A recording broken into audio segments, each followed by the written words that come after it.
Beginning readers need to know what written language is if they are to demystify it and learn to read. Understanding that written language was invented by humans to help them record their thoughts, actions, and feelings so they could remember them and share them with others is important for young readers to know. This short video provides a very brief history of the development of written language in general and of the development of English in particular. Humans are born with the desire, the wiring, and the articulatory system required for oral communication or speech. Long ago, before there was writing, people could only communicate by talking to one another. However, after many centuries, humans realized that communicating only through speech was insufficient.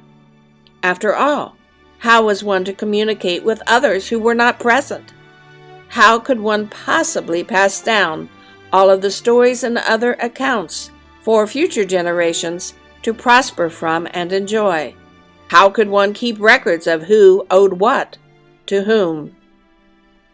The ingenuity of the human mind enabled prehistoric persons to quickly solve these issues by learning to convey written messages for others to discover, learn from, and interpret. Initial attempts at written communication were accomplished through pictures drawn on pieces of bark, bone, and cave walls. Examples of this type of written communication are found in India, Europe, and across North and South America.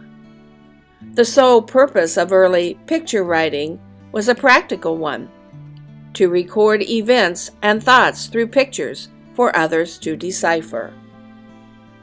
Later, instead of drawing an entire scene, pictographs or hieroglyphics became the primary means of written communication, particularly in ancient Egypt.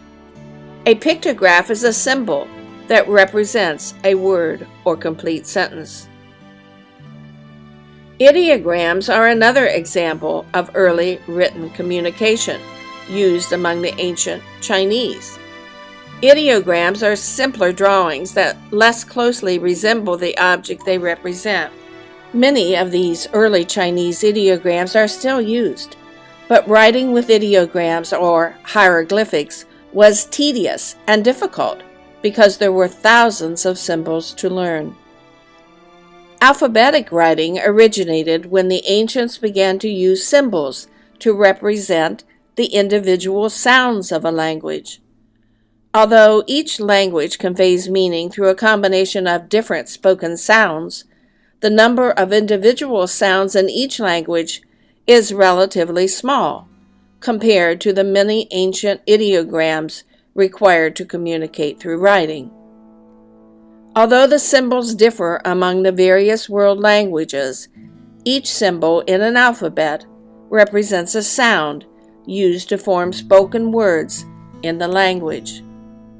There are many reasons to understand the history of a particular language. In the case of English, the study of its history provides a perspective for understanding the irregularities, fluctuations, and complexities of contemporary usage. The history and evolution of English spans 4 periods, beginning in 400 AD and continuing through the 21st century. The study of the history of a language is accomplished by examining ancient linguistic works. The origins of English began in the mid-5th century with a violent invasion of Britain and the Celtic people by 3 powerful nations of Germany: the Saxons, the Angles, and the Jutes. Prior to the Anglo-Saxon invasion, the languages spoken by the inhabitants of the British Isles belonged to the Celtic family of languages until the invasions of the Romans, who brought with them Latin. Old English began as a combination of Celtic languages and Latin, but was almost entirely replaced by the Anglo-Saxon languages of the Germanic tribes who invaded the British Isles in 449 AD. The name of the language as English is found in Old English texts, but was spelled as Englisc. Old English was first written in the runic alphabet used in Northern Europe.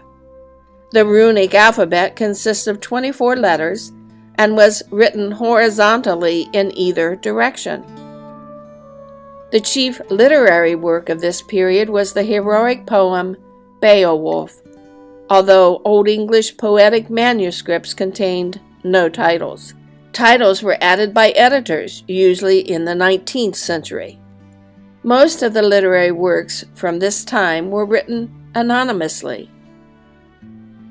The year 1066 marks the beginning of the transition from Old to Middle English. The invasion of England by Norman French quickly established French as the language of power. The country was largely bilingual, but by the 12th century, English became the dominant language of the people. French remained the language of the courts, Parliament, and other public proceedings until 1362, when, following the 100 Years' War, English was first used at the opening of Parliament. The major literary achievement of the period of Middle English was the writings of Geoffrey Chaucer. Major changes in the structure of the language during this period of Middle English included the use of word order rather than inflectional endings to denote grammatical relationships. Changes in spelling also occurred as writers began to borrow French letter patterns in the spelling of English words, such as QU for CW. As an example, CWEN, meaning queen, was changed to QUEEN. The 15th century marks the beginning of early modern English. The development of the printing press resulted in the need for standardization in spelling, punctuation, and grammar. Major literary contributions of this period include the works of William Shakespeare, the publication of the King James Bible, and Samuel Johnson's Dictionary of the English Language, which was the first of its kind. The basis of the modern punctuation system emerged during the Renaissance. The semicolon appeared during the 16th century, and other punctuation, such as quotation marks, began to be used to mark direct speech. By the 18th century, the spelling, punctuation, and grammar became very close to what they are today. This was the era of Jane Austen and many other classicists who are still read today without having to consult an historic dictionary. We might find the vocabulary of some authors somewhat different, and we may notice more elegant phrasing, but the differences are very subtle from contemporary style and conventions. During this time, the emphasis was on clarifying the rules of grammar and canonizing proper grammar rules through the first publications of books on grammar. The shift of linguistic studies conducted principally by British scholars to American scholars resulted in the writing of an American dictionary of the English language by Noah Webster. He was born in Connecticut in 1758 and published his dictionary in 1828. Although there was a dearth of literary works during the Revolutionary War, a plethora of literary voices, including those of Ralph Waldo Emerson, Charles Dickens, William Wordsworth, Louisa May Alcott, Walter Scott, Thomas Hardy, and many others, were heard throughout the 19th century. English is now the dominant or official language in over 60 countries. Its world status is due primarily to the expansion of British colonial power and the emergence of the United States as a leading economic power. Though its prominence is beginning to wane, it is currently the predominant world language.